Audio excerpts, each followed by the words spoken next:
Bismillahirrahmanirrahim. Assalamualaikum warahmatullahi wabarakatuh. Perkenalkan, nama saya Diana Putri Alami dengan NIM 121060018. Saya dari Bimbingan Konseling Islam semester 2, Fakultas Ushuluddin Adab dan Dakwah, Institut Agama Islam Negeri Pontianak.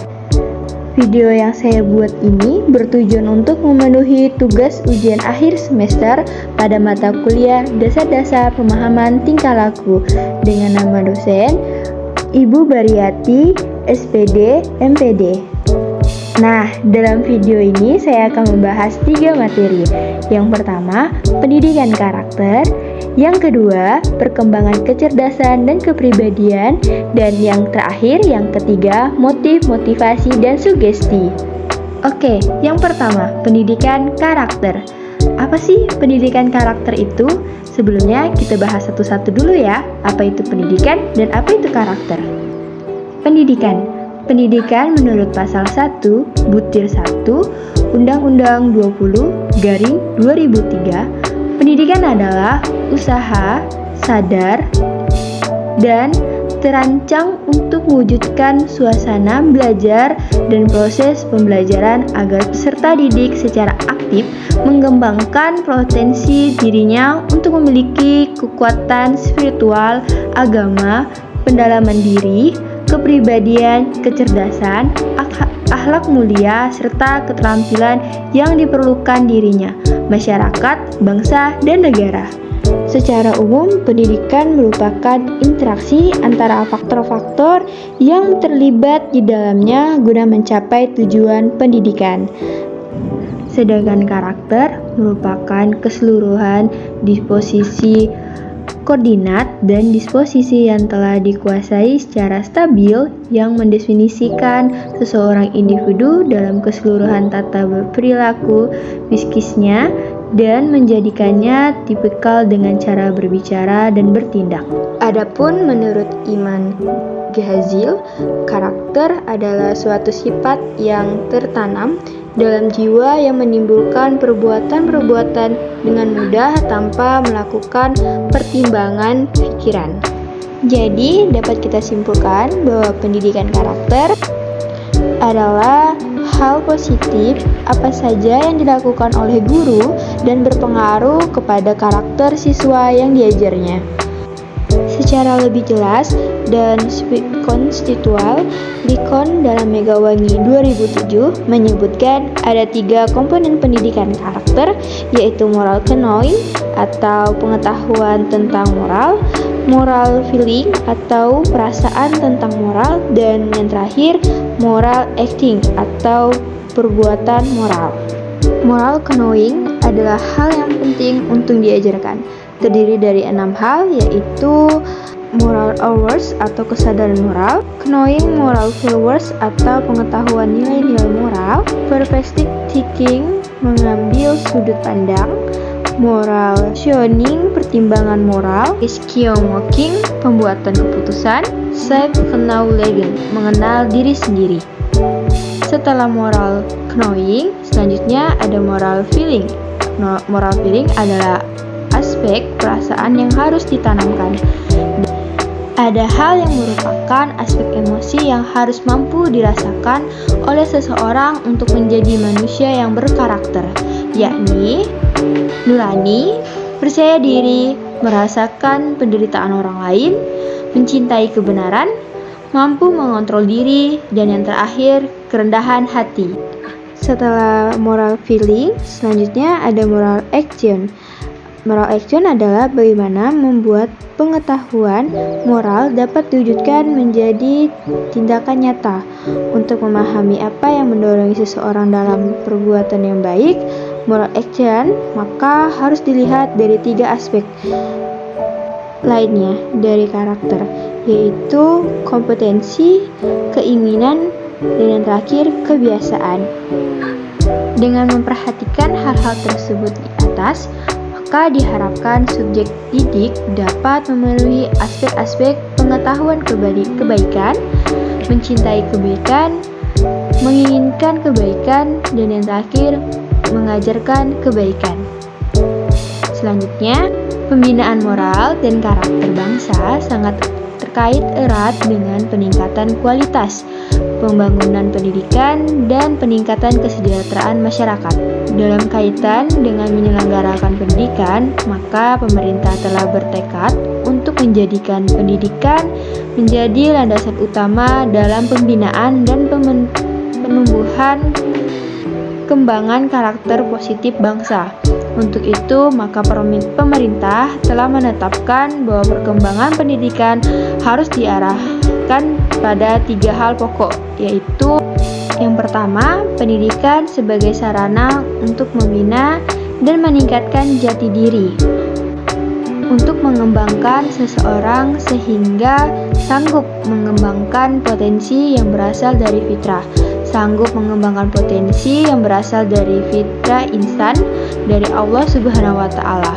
Yang kedua, pendidikan sebagai media utama untuk menumbuh kembangkan kembali karakter bangsa Indonesia yang selama ini dikenal sebagai bangsa yang ramah tamah, bergotong royong, tangguh, dan santun.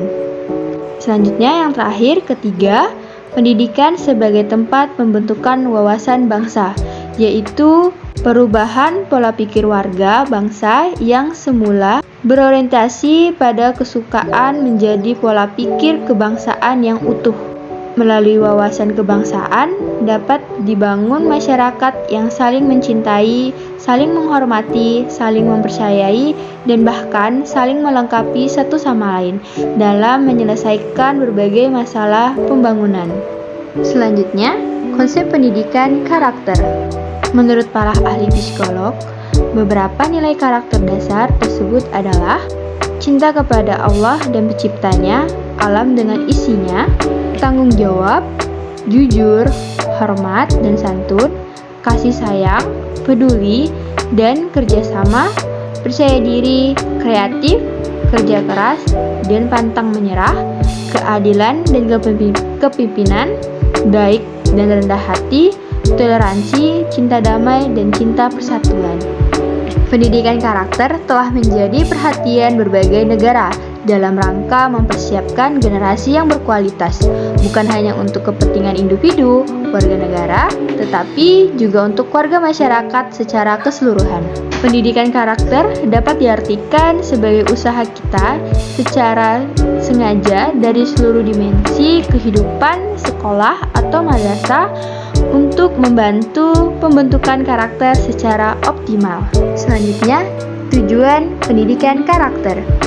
Menurut Kemdinas 2017, tujuan dari pendidikan karakter yang pertama, mengembangkan potensi kalbu, nurani, efektif peserta didik sebagai manusia dan warga negara yang memiliki nilai-nilai budaya dan karakter. Selanjutnya, mengembangkan kebiasaan dan perilaku peserta didik yang terpuji dan sejalan dengan nilai-nilai universal dan tradisi budaya bangsa yang religius.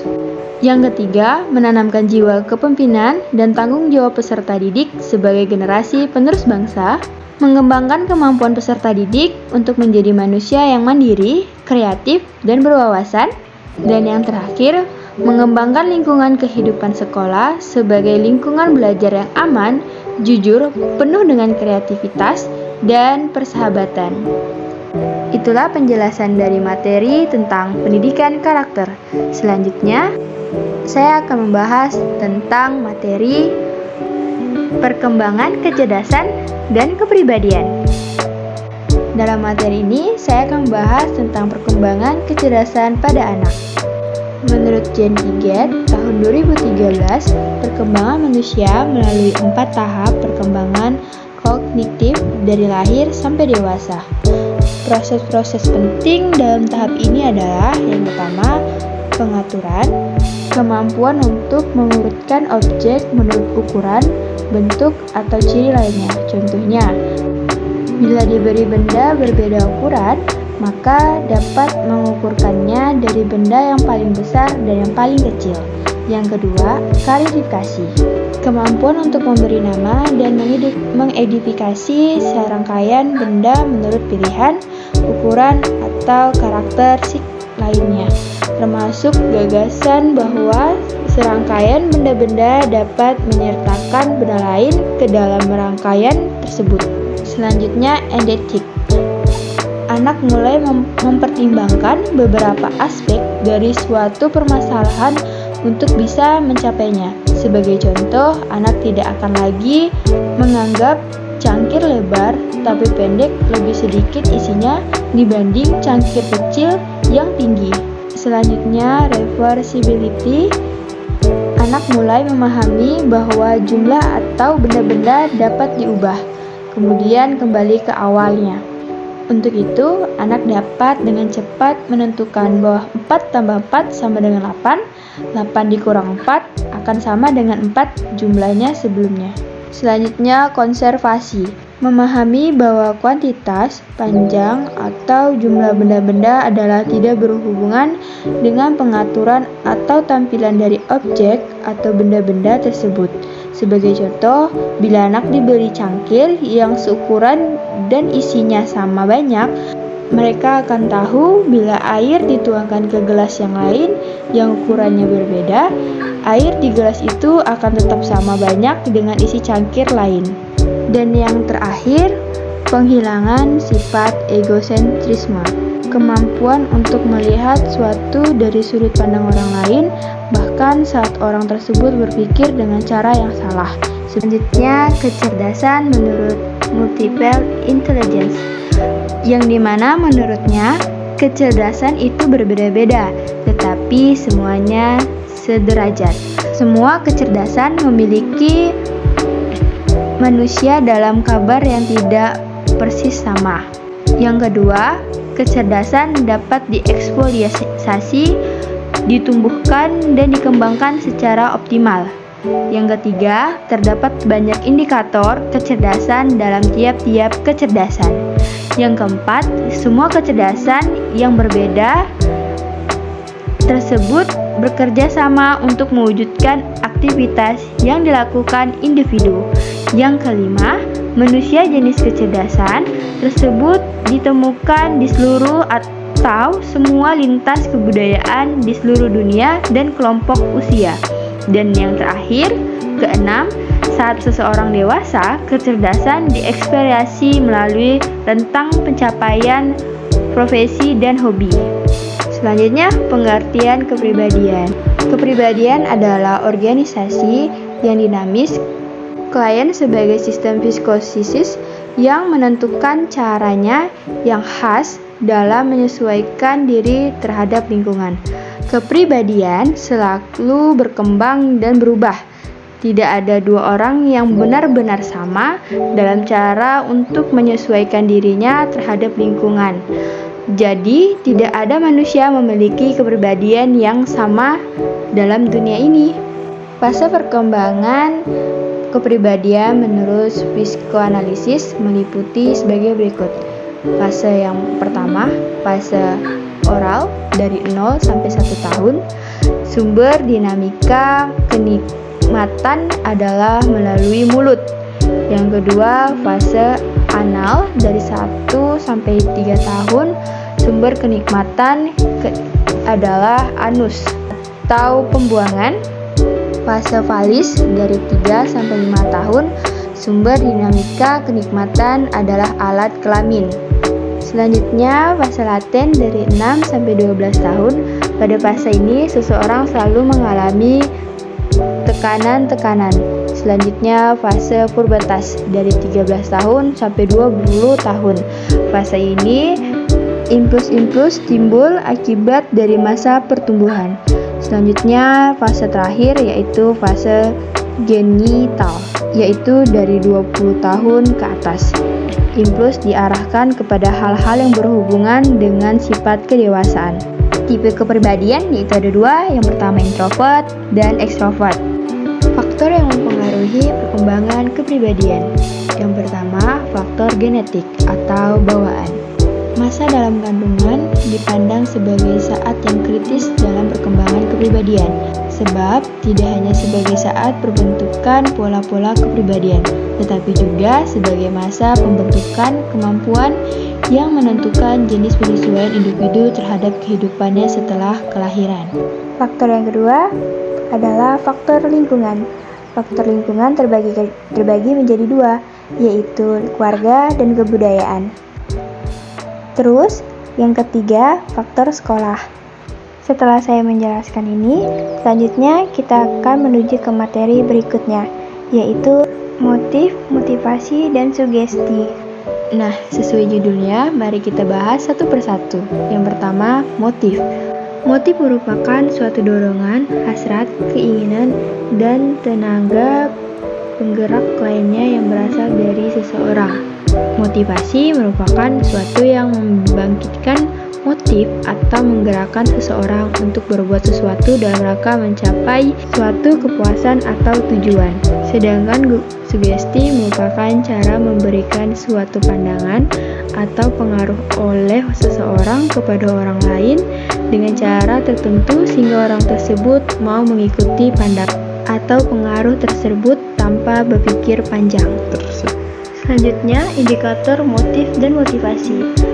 Indikator dari motif banyak sekali. Indikator motif menjadi satu rancangan dalam motif belajar dan tidak jauh dengan indikator motivasi belajar. Selanjutnya, indikator motivasi. Hakikat motivasi belajar adalah dorongan internal dan eksternal pada siswa-siswa yang sedang belajar mengadakan perubahan tingkah laku pada umumnya dengan beberapa indikator atau unsur yang mendukung. Pengukuran motif, motivasi, dan sugesti. Yang pertama, pengukuran motif dalam perilaku. Pengukuran motif manusia merupakan suatu proses yang tidak pasti. Beberapa psikolog mengakui bahwa kebanyakan teknik pengukuran motif tidak memenuhi kriteria validasi dan reliabilitas. Selanjutnya, pengukuran motivasi. Pengukuran motivasi merupakan aspek lain yang perlu dipertimbangkan. Laporan diri yang subjektif memperlihatkan tingkat motivasi dari peraspekan peserta didik. Selanjutnya, pengukuran sugesti. Pengukuran sugesti. Proses sugesti ini diarahkan ke aspek yang dipercayai oleh orang tersebut sehingga sugesti akan lebih mudah diterima. Jadi, sugesti akan lebih berpengaruh jika orang tersebut patuh terhadap orang yang disugestinya. Dan berakhirlah materi yang saya sampaikan. Begitu juga berakhir juga penyampaian yang akan saya sampaikan. Terima kasih telah menonton video saya. Jangan bosan-bosan ya. Bye-bye. Wassalamualaikum warahmatullahi wabarakatuh.